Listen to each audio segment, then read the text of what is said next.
Just how far will a man go to avenge the honor of his family? Prepare yourself for one of the bloodiest, most notorious outlaws in American history. This is the true story of Champ Ferguson.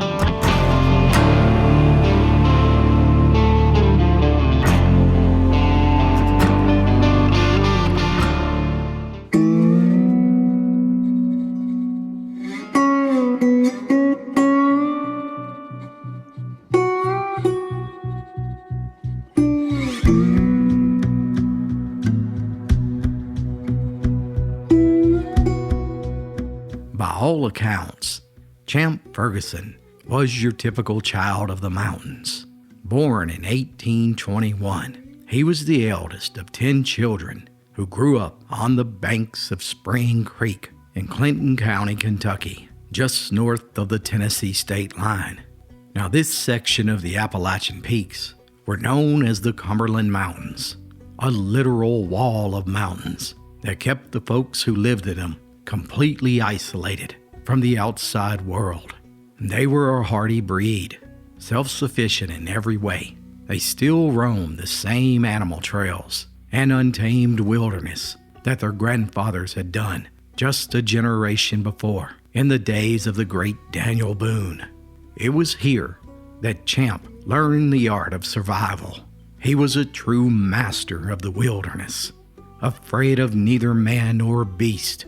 In fact, you might say that he was the wilderness itself. He barely had more than 3 months of formal education growing up. But the truth is, reading and arithmetic were useless. Instead, he spent his youth perfecting the art of tracking and killing animals. He was equally skilled with knives, guns, and horsemanship.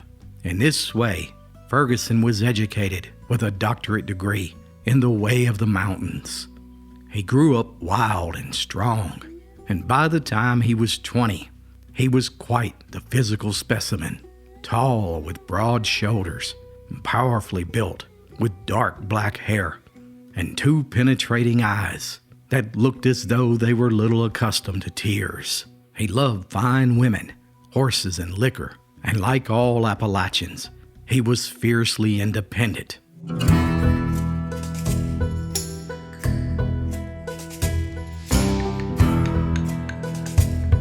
And so life was for Champ Ferguson. As a man, he worked hard and made a good living, raising and selling hogs. He owned nearly 300 acres of land. That was his kingdom. He settled down and got married and had a batch of young'uns. And for a time, all was right in the world. However, life has a way of kicking a man in the gut when he least expects it, and turns his entire world upside down. And, as fate would have it, it was a deal gone wrong that would change the entire course of Champ's life. It all started in 1858, when 2 men, Floyd and Alexander Evans, traveled from Fentress County, Tennessee, into Kentucky, looking to purchase 100 hogs from Champ on credit. The deal was struck, with the brothers agreeing to pay in full within 14 days. Yet, when the payment was due, the brothers were a no-show. So Champ, he went looking for him. And when he finally found the younger brother, the man claimed that his older brother had taken all the money and disappeared. Champ immediately pressed charges on both brothers for stealing the hogs. Now, it was a common practice back in those days that when a man failed to pay his debt, a lien was placed on his horse, allowing the creditor to take the man's horse until he paid. Once the Kentucky courts issued this lien, Champ promptly traveled to Fentress County and he took the brothers' horses. However, the brothers turned around and filed charges in Tennessee against Champ for stealing those horses. And now that legal means had been exhausted, this agreement over those hogs and horses was bound to be settled the old-fashioned way.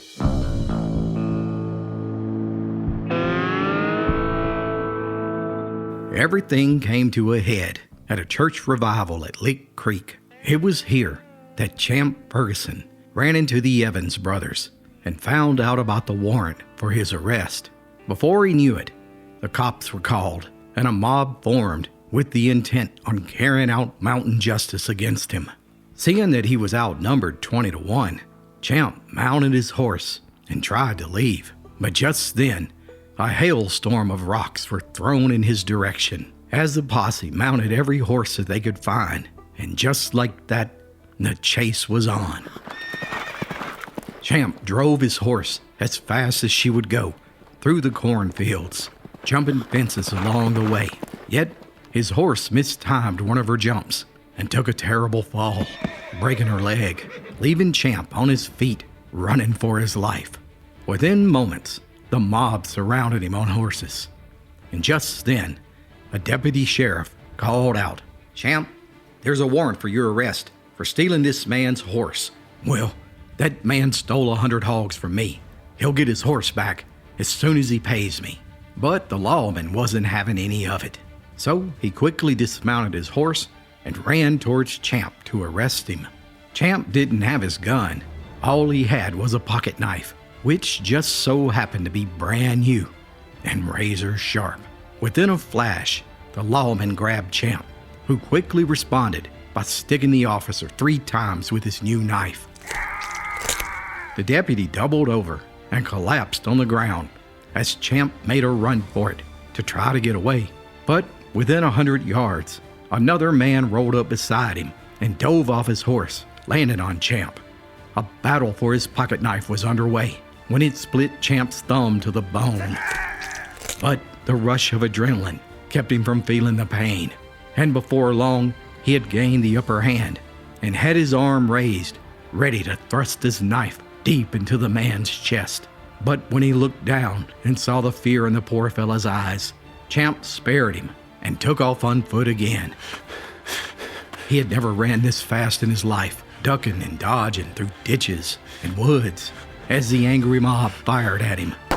He finally made it to an old farmhouse where he ran upstairs and barricaded himself behind a bedroom door with a large dresser. It was here that a standoff took place for the next 2 hours before Champ was assured that he wouldn't be killed if he surrendered and that he would be given a fair trial. What had started out as a day of fellowship at the Baptist church had resulted in the first ever murder that Champ Ferguson committed.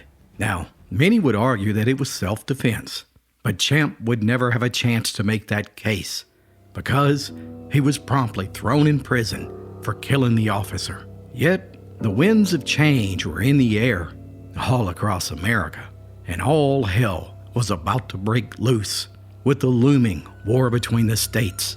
And Champ, well, the entire world was about to find out how far the mountain man would go to extract vengeance. An eye for an eye and a tooth for a tooth, as this Appalachian outlaw was about to blaze one of the bloodiest trails of murder in American history. Hey guys, JD Phillips here from the Appalachian Storyteller. Today's video is sponsored by tnnursery.net. Family owned and operated in the heart of Appalachia, TN Nursery ships beautiful plants and trees all across America. Perennials, ferns, vines, trees, and much, much more. TN Nursery's plants can be found in some of the most beautiful spaces, such as the Washington Monument and Arlington National Cemetery. And now they can be in yours. Click the link in the description to shop America's favorite garden shop. For quality landscaping trees and plants, get 15% off of your order by using promo code STORYTELLER at checkout. Champ would be sent to prison in 1858 for killing the lawman at the church revival, but he never had a chance to complete the 10-year sentence because in April of 1861, the Civil War erupted.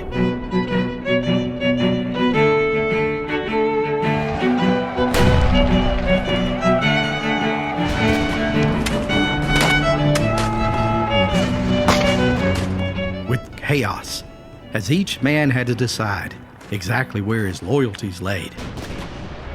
Many communities and even families were split on the issue. Yet, while Champ was serving time, the war came knocking at the doorsteps of his family's home in one of the most ruthless events to ever take place, even in the throes of war.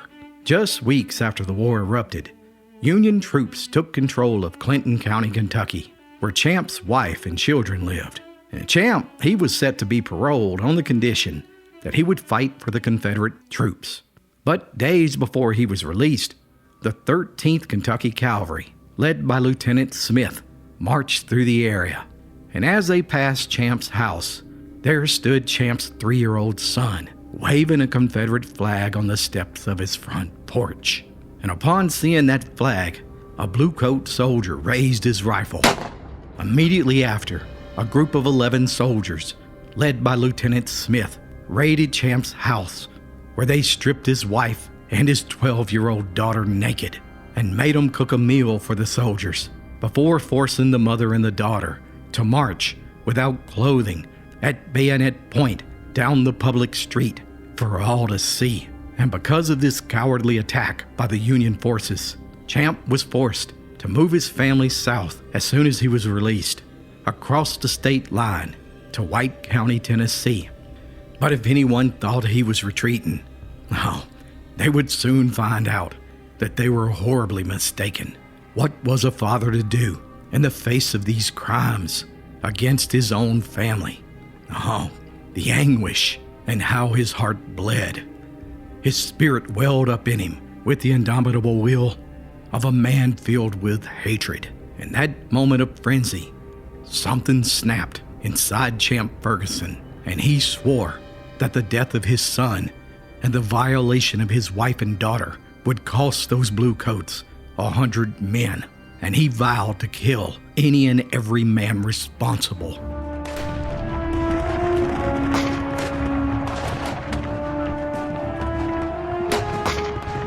He took to the woods that he knew so well, and for 4 years his war upon them was unrelenting. Yet his vengeance was never appeased. It increased like a raging torrent. Deep in the Cumberland Mountains, he formed clans and terrorized the section with warfare until the cauldron of fear and apprehension invaded every home. His hunger for vengeance grew with the years, and Champ became the terror of the Union Army.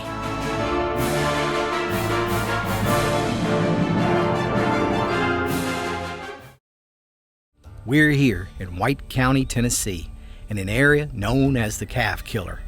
These were the stomping grounds and are now the final resting place of Captain Champ Ferguson. Was he a serial killer, or was he a man defending the right and the honor of his family when the war came knocking at his door?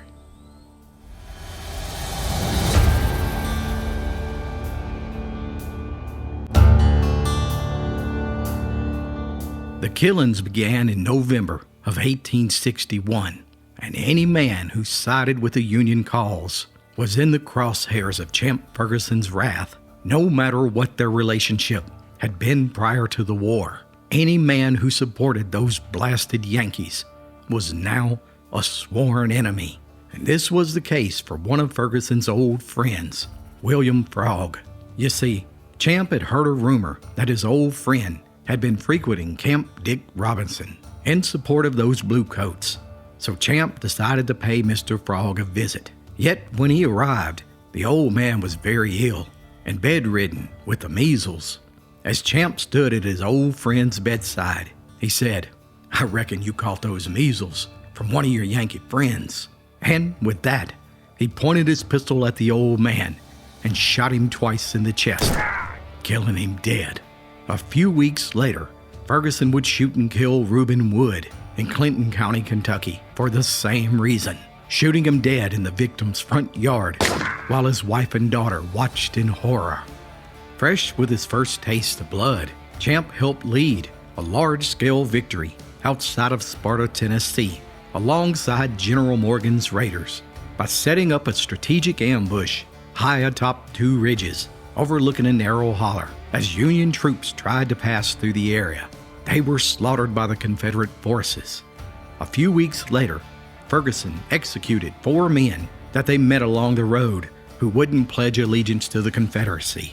General Morgan and his men were so impressed By Champ's growing reputation as an outlaw and his knowledge of the mountains, they made him a captain, and in return, he helped them navigate the Cumberland Mountains. Ferguson was always the first to strike, never allowing a potential threat to get off the first shot. And many times, to save bullets, he would just soon stab a man to death with his 12-inch Bowie knife. And just 6 months into the Civil War, he had killed at least 5 men in this fashion, including a 16-year-old boy. By 1862, the Civil War was less than a year old, yet Champ Ferguson was well known all through Kentucky and Tennessee. Now, some saw him as a Confederate captain hero, while others saw him as a barbaric murderer of Union supporters, having killed over 20 people, including 10 of the 11 men who were involved in killing his son and assaulting his wife and daughter. But one thing was clear. Everywhere he went, he was hell-bent on leaving a trail of human carnage in his wake. Legends and rumors of his knife skills took on a life of their own, with many people testifying in court that Champ would cut the heads off of his victims and roll them down the hills like pumpkins. 1863 brought more carnage, beginning on New Year's night when Ferguson and his men set a cabin on fire around midnight, forcing 4 Union men out of their beds and into a gun battle where they were brutally murdered in the front yard in front of their families. By February of 1864, Ferguson had become a focal point of the Union brass. They wanted him stopped at all cost, so they sent the 5th Tennessee Cavalry, led by Colonel Stokes, to Ferguson's home to put an end to the merciless outlaw. But you see, it's never a good idea to try and corner a rattlesnake. In what would become known as the Dug Hill Battle and the Battle of the Calf Killer outside of Sparta, Tennessee, Captain Ferguson and his 150 men used their superior knowledge of the land to set a trap in the head of a dead-end holler, where he captured 41 soldiers, and in an effort to save bullets, Champ commanded his men to use rocks to bash their brains out, killing all 41 men.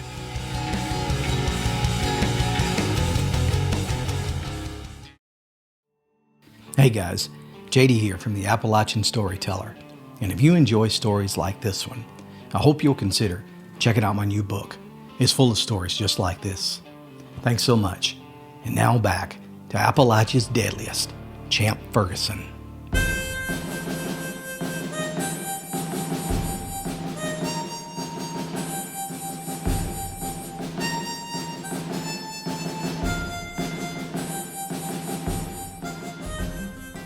Yet, for all the men who had met their maker at the hands of Champ Ferguson, there was still the matter of Lieutenant Smith, the leader of the group who had killed his son. He was still alive, but this would all change at the historic Battle of Saltville, Virginia. You see, salt was a crucial component in preserving food, and a major supplier for the Confederate forces were the salt mines in Virginia. And Union forces? No. They were determined to take control of this strategic supply line. Led by General Sheridan and General Burbridge, 5,000 Union troops squared off against 2,000 Confederates. And despite being outnumbered, the rebels completely routed the Yankees and drove them back. The defeat was so complete that the Union forces abandoned all of their dead and wounded soldiers on the battlefield, and they retreated to save their own lives. It was literally every man for himself. Captain Ferguson and his men fought in the battle, but it was what happened in the aftermath that would cement his reputation as one of the most cold-blooded killers in history. The morning after the battle, Ferguson and his men scoured the battlefield, looking for any Union survivors. And instead of taking them prisoner and transporting them to the hospital, Ferguson executed every man, shooting them point blank in the head and cutting their bodies up. And that morning, Captain Ferguson received word that the man he had been looking for had been wounded in the battle and laid in a hospital bed nearby. Lieutenant Smith of the 13th Kentucky Cavalry. This was the man he had been searching for. Without hesitation, Champ fought his way through the guards at the entrance of the hospital, overpowering another set on the stairs, and made his way to the 3rd floor of the hospital, where several Union men lay wounded from the battle. As he made his way through the room, Ferguson executed each man in cold blood. And finally, when he got to the end of the room, there on the last bed, laid Lieutenant Smith, his face as white as if he had seen a ghost, with stark fear written in his eyes. Champ slowly walked to his bedside and smiled, while gently patting his trusted pistol strapped on his side. He leaned in over Lieutenant Smith and spoke. "You see this right here? It's been looking for you, and now you're gonna die." And then he pressed the cold barrel of his revolver against Smith's head and squeezed the trigger. These events would forever be remembered as the Saltville Massacre. Captain Champ Ferguson's revenge was complete. He had vowed that the death of his son would cost the Union Army the lives of 100 men, but in fact, it cost them over 120. By the war's end, Champ was the most feared rebel of the entire Confederacy, so much that when the war between the states ended and pardons were given to every soldier who swore to put down their arms, that deal wasn't extended to Champ Ferguson. Instead, the government lied to him and told him that if he would surrender, they would pardon him. But instead, they jailed him and tried him before a military court. Officially, they charged him with the only 53 murders that they could prove. And Champ Ferguson became one of only 2 men in the entire war to be hung for their wartime crimes. And on the day they slipped that rope around Champ's neck, he defiantly stood and remarked, "I am yet and will die a rebel. My only request is that my body be buried in good rebel soil on my homestead on the Calf Killer Creek in White County, Tennessee."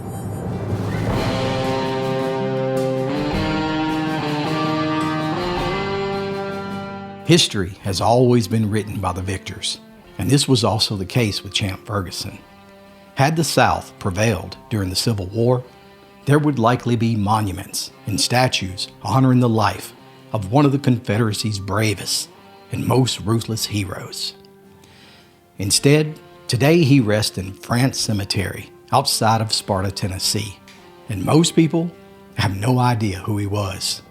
And those that do likely brand him as a serial killer or a war criminal. What about you, my friend?